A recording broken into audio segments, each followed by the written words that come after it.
In order to be a true believer, in order to be a child of God, the Holy Son of God was forsaken by His Father and then crushed under His own Father's punishment. You say, oh, Brother Paul, you've gone too far now. Have you not read Isaiah 53:10? It pleased the Lord to crush Him. Take a 10,000-pound millstone and put another on top of it. Put a grain of wheat between them and see what you've got when it comes out on the other end. Take a dam 100,000 miles high and 100,000 miles wide and have it break in front of you. And as the torrent of water rolls down towards you to engulf you, to destroy you, all of a sudden the ground opens up and drinks it down, and not one drop splashes to your feet. And so Christ raised His hand up to heaven and took the wrath of God, that great cup, and drank it down. And when He cried out, "It is finished," He turned it over and not one drop came out.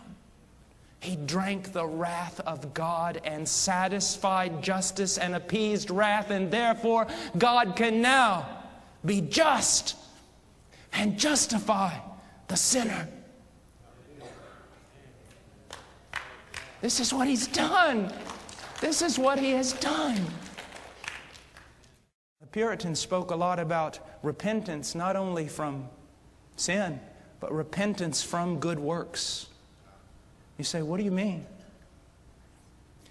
There is a real sense in which repentance is simply this: you give up from trying to justify yourself. You just quit.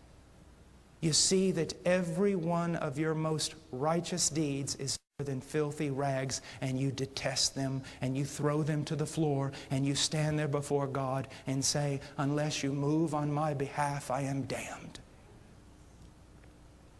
And you believe. You believe. You trust. There is a deacon in my church back home.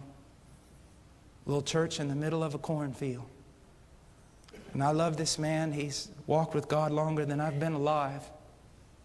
And he remembers telling me one time he told me about his conversion. He said, I was a good fella, as fellas go. He said, but the preacher said something that morning and it stirred my heart, and I thought, what does it mean to believe? What does it mean to believe? He went up in his hayloft and he was just walking around. And he said he found himself finally with his toes hanging over the edge of the loft, just kind of standing there. He said, all of a sudden it just dawned on me.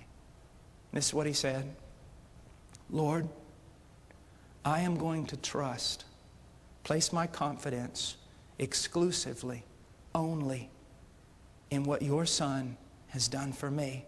And if that very thing, if what He has done for me is not strong enough to save me, then I will go to hell, because I will not trust in another thing. Right now, if this preacher died, he would go to heaven. Not because I spent years in the jungles and the Andes Mountains of Peru. Not because of piety, devotion, or Bible study. Not because of denominational affiliation, baptism, or participation in the Lord's Supper. If I died right now, I would go to heaven because 2,000 years ago, the Son of God shed His blood for this wretched man. And that is my hope. Please visit our website at heartcrymissionary.com. There you will find information about the ministry, our purpose, beliefs and methodologies, and extensive information about the missionaries we are privileged to serve.